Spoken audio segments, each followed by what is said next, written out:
All students, आज की इस वीडियो में हम बात करेंगे आपके एडमिशन को लेकर कि आपका जो एडमिशन है 15 जून से होना है और इसकी लास्ट डेट कब है। और साथ में बता दें कितनी फ़ीस आपको आपके स्कूल में देनी पड़ेगी, चाहे आप क्लास 9th में हो, 10th में हो, 11th में हो या फिर कक्षा 12वीं में हो। तो आप चारों क्लासों की फ़ीस भी हम बताएंगे कि आपको कितनी देनी पड़ेगी, तो आप उस तरीके से दे सकते हो। और साथ में आपको बताया जाएगा कि आपको कौन कौन से कागज़ स्कूल में जमा करने पड़ेंगे एडमिशन के दौरान। ठीक है, तो सबसे पहले बात कर लेते हैं हमारी कि आपके जो एडमिशन होना है आपका वो जून में होना है, तो कब से कब तक होना है। ठीक है, तो देखिए 15 जून से आपका एडमिशन होगा। तो 15 जून से एडमिशन कब तक होगा, अब आपके मन में ये डाउट है तो इसको बता दें। तो देखिए 15 जून से आपका एडमिशन होगा 30 जून तक। ठीक है, तो आप लोगों के लिए आराम से एडमिशन ले लेना है, ज़्यादा जल्दी भी नहीं करना है। तो आपका एडमिशन हो जाएगा 15 जून से 30 जून के बीच में। अब यहाँ पे बात कर लेते हैं कि आप लोगों की जो एडमिशन होगा उसमें कौन कौन से कागज़ हैं जो आपको जमा करने पड़ेंगे। और साथ में आपको बता दें कागज़ जमा करने के बावजूद भी कुछ ऐसे कागज़ होते जैसे कर्म कार्ड वगैरह होता है, उनको जमा करने से क्या होगा, तो ये आपकी फ़ीस भी माफ़ करी जा सकती है। तो आप देखिएगा वीडियो को आगे तक।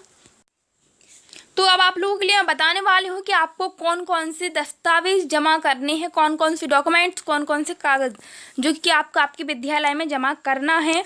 तो सबसे पहले बात कर लेते हैं पहले में।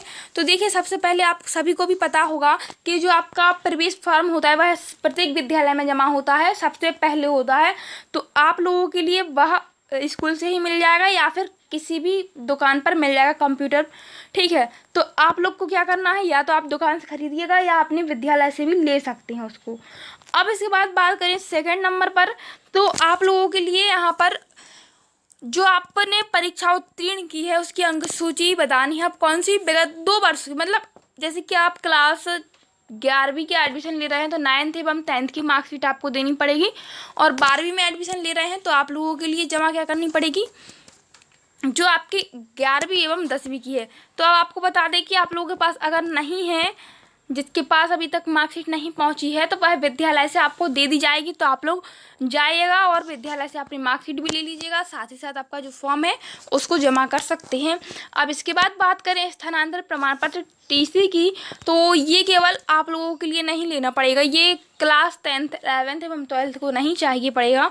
यह केवल 9th वालों को, जो कि 8th क्लास का टीसी होगा उनका जो, तो उनके लिए लेना पड़ेगा। ठीक है, और कुछ स्टूडेंट ऐसे अगर मान लीजिए क्लास 10th के बाद कहीं दूसरे स्कूल में एडमिशन ले रहे हैं तो उनकी भी टीसी लगेगी।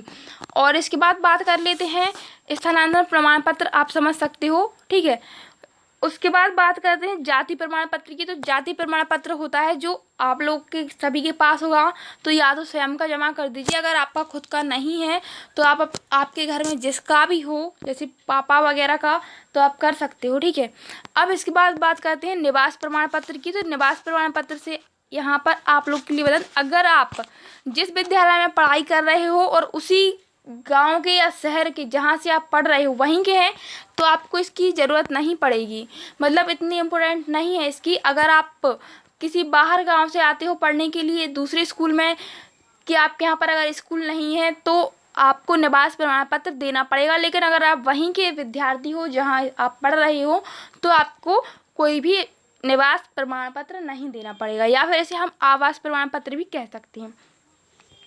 अब बात करते हैं 6वें नंबर पर आय प्रमाण पत्र की। तो आय प्रमाण पत्र जो होता है आप सभी के पास होगा, जिसमें आपके घर की आय बताई जाती है कि मासिक आय आपकी इतनी होगी। तो आप लोगों के लिए बता दें, यह आय प्रमाण पत्र जो है उसकी डेट आप लोग सभी देख लीजिएगा, क्योंकि 1 साल बात करें, कुछ इसकी लिमिट रहती है कि आपने अगर बनवा लिया तो 3 साल तक यह मान्य रहेगा, इसके बाद यह मान्य नहीं होगा। 3 साल या 2 साल की कोई लिमिट रहती है। अब इसके बारे में हमें ज़्यादा नहीं पता है, आप लोग एक बार अपने आपका जो प्रमाण पत्र होगा आय प्रमाण पत्र, उस पर चेक कर लीजिएगा कि यह इतने साल का तो नहीं हो गया, ताकि आपको, वरना आपको फिर से बनवाना पड़ेगा। हो सकता है आपकी लास्ट डेट भी निकल जाए, तो एक बार चेक कर लीजिएगा ताकि आपको कोई भी प्रॉब्लम ना आए। अब 7वें नंबर पर बात कर लेते हैं आपके आधार कार्ड के बारे में। तो आप लोगों के लिए खुद स्वयं का आधार कार्ड है उसकी फ़ोटोकॉपी जमा करनी पड़ेगी। उसके बाद बात करते हैं आधार कार्ड जो है आप सभी का खुद का होगा तो आप वो जमा करिएगा। फिर करते हैं 8वें नंबर पर बात आपकी समग्र आईडी की। तो आप लोगों के लिए आपकी समग्र आईडी की पूरी फ़ोटोकॉपी जमा कर देनी है। अब इसके बाद बात करते हैं 9वें नंबर पे क्या है, आप लोगों के लिए मिलेगा बैंक खाता या अकाउंट नंबर। ठीक है, तो आप लोगों के लिए उसको दे देना, या पासबुक है अगर आपके पास तो आप वह भी दे सकते हो, या अकाउंट नंबर है तो आप वह दे दीजिएगा। उसकी आपको एक फ़ोटोकॉपी देनी पड़ेगी। उसके बाद आपको बता दें, आपके पासपोर्ट साइज में 2 फ़ोटो लगेंगी, तो आप लोगों के लिए 2 फ़ोटो भी लेकर जाना पड़ेगा।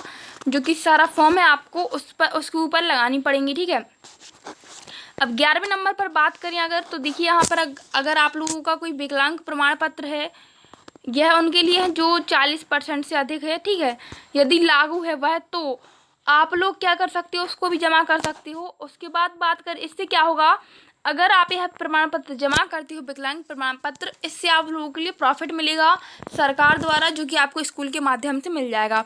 अब बात करते हैं 12वें नंबर पर, बहुत ही इंपॉर्टेंट है ये तो आप लोगों के लिए, सभी के लिए। तो श्रमिक कार्ड या संबल योजना के तहत जो मध्य प्रदेश बोर्ड जो है वहाँ पर लगता है, जिससे क्या होता है कि अगर आपको जितनी भी फीस देनी है तो वह आपकी माफ़ कर दी जाती है, फीस नहीं लगती है। तो आप लोग बताइएगा किस किस का है, कमेंट बॉक्स में उनकी फ़ीस माफ़ कर दी जाएगी। आपके पास अगर कर्म कार्ड हो, या फिर सानिमान पत्र, कल्याण मंडल, या फिर कह सकते हैं श्रमिक कार्ड, इन 3 में से जो कुछ भी है सब कुछ लगा दीजिएगा, आपको इसका प्रॉफिट मिलेगा। ठीक है, और श्रमिक कार्ड है अगर आपके पास, तो आपकी जो फीस है वह नहीं ली जाएगी।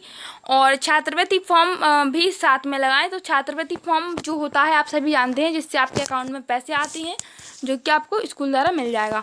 ठीक है, अब यहाँ पे बात कर लें, तो जो आपके जितने भी ये हैं, तो आपको सारे के सारे क्रमानुसार लगाने हैं। तो आपको स्कूल से अगर जो भी जानकारी दी जाती है तो आप उसके अनुसार भी लगा सकते हो, और अगर नहीं दी जाती है तो आप अपने अनुसार लगा सकते हो। ठीक है, इसमें कोई ज़्यादा प्रॉब्लम नहीं है। तो ये हो गए। अब बात करते हैं हम आप लोगों के बारे में कि 9वीं एवं 11वीं के साथ साथ यह 10वीं एवं 12वीं के लिए भी है, सेम प्रोसेस यही रहेगी। अब साथ में बात करते हैं आप लोगों के लिए कि जैसे कि मान लीजिए आप सभी की अगर संबल योजना के तहत श्रमिक कार्ड है, तब आपकी फ़ीस नहीं लगेगी, अगर नहीं है तो कितनी फ़ीस लगेगी इसको देख लेते हैं। तो यहाँ पर मैं बता दूँ आप लोगों की फ़ीस के बारे में। तो देखिए, सबसे पहले क्लास 9th की फ़ीस के बारे में बताएं तो 910 रुपये आपकी फ़ीस लगनी है। ठीक है, तो ये क्लास 9th की हो गई, जो कि शुरुआती में भी एडमिशन लेंगे तो ज़्यादा परेशान नहीं होना है आपको, आपकी 910 रुपये फ़ीस लगेगी। उसके बाद क्लास 10th वालों को बताएं तो क्लास 10th वालों की 510 फ़ीस लगनी है। ठीक है, तो 510 रुपये आपको जमा करने पड़ेंगे आपके स्कूल में।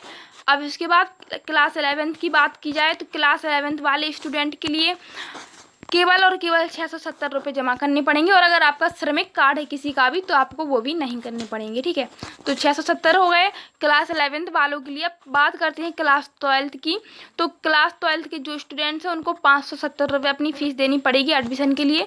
तो 570 रुपये आपको देना पड़ेगा। अगर आप में से किसी का भी श्रमिक कार्ड है, कर्म कार्ड है, तो कर्म कार्ड आप लगाइएगा, जिससे आपको छात्रवृत्ति मिलेगी, लेकिन श्रमिक कार्ड वाले स्टूडेंट की पूरी फीस माफ़ कर दी जाएगी। तो मैंने आपको बताया कि 30 जून तक ही आपके एडमिशन होंगे, उसके अलावा जो है हो जाएंगे, लेकिन उससे पहले आप करवा लें तो अच्छा रहेगा। Thank you so much. आशा करते हैं कि वीडियो में दी गई जानकारी आपको पसंद आई होगी, तो अपने दोस्तों के साथ शेयर कर दीजिएगा। साथ में जिनको इसके बारे में और अधिक जानना है तो कमेंट में बता दीजिएगा। Thank you so much.